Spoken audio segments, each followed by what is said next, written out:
ಕಾಂಗ್ರೆಸ್ ಸರ್ಕಾರದ ವಿರುದ್ಧ ಮತ್ತು ಗ್ಯಾರಂಟಿಗಳ ಹೆಸರಿನಲ್ಲಿ ಜನರಿಗೆ ಧೋಖಾ ಮಾಡ್ತಿದ್ದಾರೆ ಅಂತ ಚಿಕ್ಕಬಳ್ಳಾಪುರ ಬಿಜೆಪಿ ಜಿಲ್ಲಾಧ್ಯಕ್ಷ ಸಿಕಲ್ ರಾಮಚಂದ್ರಗೌಡ ಸರ್ಕಾರದ ವಿರುದ್ಧ ಕಿಡಿಕಾರಿದ್ದಾರೆ.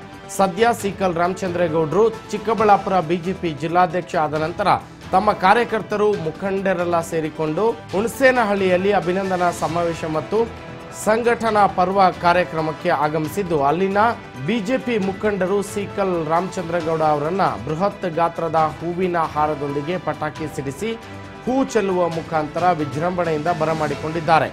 ಇನ್ನು ಮುಂಬರುವ ಜಿಲ್ಲಾ ಮತ್ತು ತಾಲೂಕ್ ಪಂಚಾಯತ್ ಚುನಾವಣೆಗಳಿಗೆ ಈಗಿನಿಂದಲೇ ಸಹ ಬೂತ್ ಮಟ್ಟದಿಂದ ತಯಾರಿ ನಡೆಸಲಾಗುತ್ತಿದೆ. ಪ್ರಧಾನಿ ನರೇಂದ್ರ ಮೋದಿ ಕಾರ್ಯವೈಖರಿಗಳು ಇಡೀ ವಿಶ್ವಕ್ಕೆ ಗೊತ್ತಿದೆ. ವಿಶ್ವ ನಾಯಕ ಎಂದು ಮೋದಿ ಅವರನ್ನ ಎಲ್ಲಾ ದೇಶಗಳು ಕೊಂಡಾಡುತ್ತಿವೆ. ನೋಡಿ, ನಮ್ಮ ಸರ್ಕಾರ ಗ್ಯಾರಂಟಿ ಹೇಳಿ 50-60 ಸಾವಿರ ಕೋಟಿನ ಗ್ಯಾರಂಟಿ ಹೇಳ್ತಕ್ಕಂಥದ್ದು ದಿನ ಬೆಳಗ್ಗೆ ಆದರೆ ಬರೀ ಅದನ್ನೇ ಬೊಬ್ಬೆ ಹೊಡಿತಾ ಇದ್ದಾರೆ.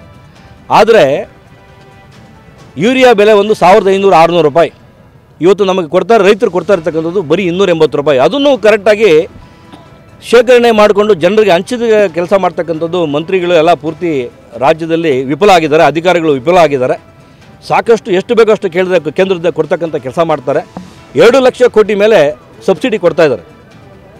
ಏನೋ ಪ್ರತಿ ವರ್ಷ ಕೂಡ ಬರೀ ಗ್ಯಾರಂಟಿ 50-60 ಕೋಟಿಗೆ ಇವರು ಬಬ್ಬೆ ಹೊಡಿತಾರೆ. ಯಾವತ್ತಾದರೂ ಹೇಳಿದಾರಾ ನರೇಂದ್ರ ಮೋದಿಜಿಯವರು ಎಷ್ಟು ಕೋಟಿಗಳು ರೈತರಿಗೆ ಕೊಡ್ತಾರೆ ಅಂತ ಹೇಳಿದಾರಾ? ಹೇಳಿಲ್ಲ. ಆದರೆ ಮಾತಾಡಿದ್ರೆ ಕೆಲಸ ಮಾಡ್ತಕ್ಕಂಥ ಕೆಲಸ ಮಾಡಬೇಕು. ರೈತರಿಗೆ ಹೊಟ್ಟೆ ಮೇಲೆ ಹೊಡಿತಕ್ಕಂಥ ಕೆಲಸ ಮಾಡಬಾರ್ದು.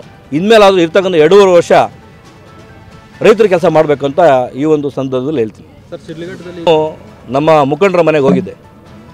ಅವ್ರ ಅಕ್ಕಿ ತೋರಿಸಿದ್ರು ನನಗೆ.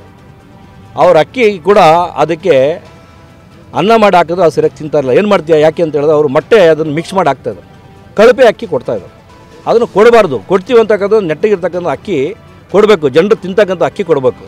ಜನರಿಗೆ ಏನು ಭರವಸೆ ಇದೆ, ಭರವಸೆ ಇದ್ದು ಇವತ್ತು ಸರ್ಕಾರಕ್ಕೆ ಮ್ಯಾಂಡೇಟ್ ಕೊಟ್ಟಿದ್ದಾರೆ. 130, 136 ಇವತ್ತು MLA ಗೆದ್ದಿದ್ದಾರೆ.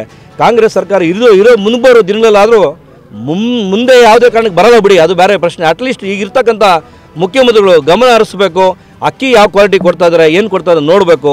ಮುಂಬರುವ ದಿನಗಳಲ್ಲಿ ಜನರಿಗೆ ಹೊಟ್ಟೆಯಲ್ಲಿ ಊಟ ಮಾಡ್ತಕ್ಕಂಥ ಕೆಲಸಕ್ಕೆ ಅವರು ಕೈ ಹಾಕಬೇಕು. ಈ ಕಳಪೆ ಅಕ್ಕಿ ಕೊಡಬಾರ್ದು ಅಂತ ಈ ಆಗ್ರಹ ಮಾಡ್ತೀವಿ.